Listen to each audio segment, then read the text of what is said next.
Good morning, everyone. This is continuation for today's report. The topic that assigned to me is the need for global competence. They have four following reasons why global competence is necessary.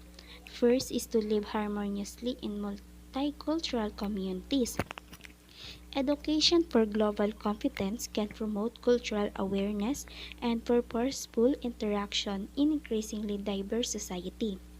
People with diverse cultural and able to live peacefully respect differences, find common solutions, resolve conflict, and learn to live together to global citizen. Thus, education can teach students the need to address cultural bias and stereotype.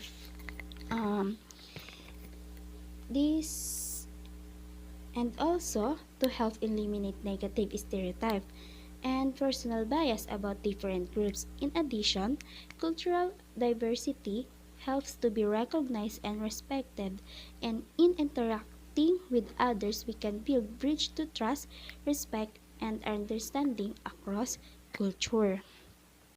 Second, to thrive in changing labor market. Education for global competence can boost employability through effective communication and appropriate behavior within diverse teams, using technology in assessing and connecting to the world. In this changing labor market, work readiness is an interconnected word requires young people or like us students to understand the complexity dynamics of globalization, be open to people from different culture backgrounds, and to build trust on diverse teams and show respect to others. Third, to use media platforms effective and responsibly. Radical transformation in digital technologies have shaped young people's outlook on the world, their interaction with others, and their perception of themselves. Online networks, social media, and interactive technologies give rise to new concept of learning, wherein young people exercise to take their freedom on what and how they learn. In this context, every student will cultivating the global competence that can help to them capitalize on digital spaces, better understand the world they live in, and are responsible express their voice online. And last, to support the Sustainable Development Goals. Education for global competence can help form new generation who care about global issues and engage in social, political, economic, and environmental discussion. Based on my research, the 2030 Agenda for Sustainable Development recognized the critical role of education in reaching sustainability goals, calling on all countries to ensure by 2030 that all learners acquire the knowledge and skills needed to promote sustainable development, including the true education for sustainable developments and sustainable lifestyle, human rights, gender, and equality. Dimension of global competence implication to education. Education for global competence is founded on the ideas of different models of global education, such as intercultural education, global citizenship education, and education for democratic citizenship. In dimension of global competence, every student promote to share a common goal to understanding of the world and empower them to express their views and participate in society. They have four dimensions of global competence that people need to apply in their everyday life, just like students from different cultural backgrounds and working together on school projects. And now, let's proceed to Dimension 1. Examine issues of local, global, and cultural significance. This dimension refers to globally competent people practices of effectively utilizing knowledge about the world and critical reasoning in forming their own opinion about the global issues. People who acquire A major level of development in this dimension use higher order thinking skills, such as selecting and weighing appropriate evidence to support arguments about global developments.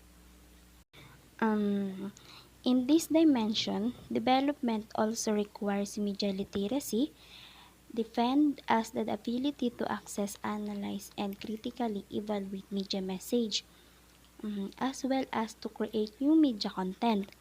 Globally competent people are effective user and creator of both traditional and digital media.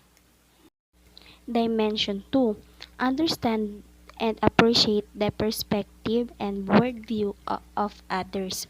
This dimension highlights that globally competent people are willing to capable of considering other people's perspective and behavior from multiple viewpoints of examine their own assumption.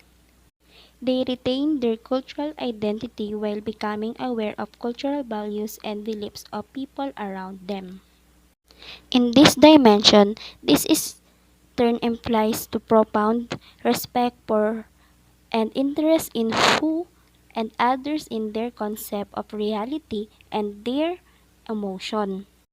Individuals with their competence also announce for appreciate and connection. Example, basic human rights and needs common experience that enable them to bridge difference and create common group. Dimension 3. Engage in open, appropriate, and effective interaction across culture.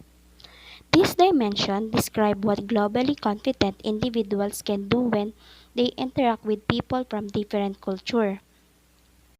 It emphasizes individuals' capacity to interact with others across differences in ways that are often appropriate and effective. This dimension, engaging with different perspectives and worldviews, requires individuals to examine the origin and implication to others and their own assumption. And the last is dimension form. Take action for collective well-being and sustainable development. This dimension focuses on young people's role as active and responsible members of society and refers to individual readiness to respond to a given local, global, and intercultural issues or situation. Globally competent people create opportunities to get engaged to improve living conditions in their communities and build a just peaceful, inclusive, and an environmentally sustainable world. In this dimension, the competent people create opportunities to take informed, reflective action and have their voices heard. Taking action may imply standing up for a schoolmate whose human dignity by initiating a global media campaign at school or disseminating a personal viewpoint on the crisis via social media.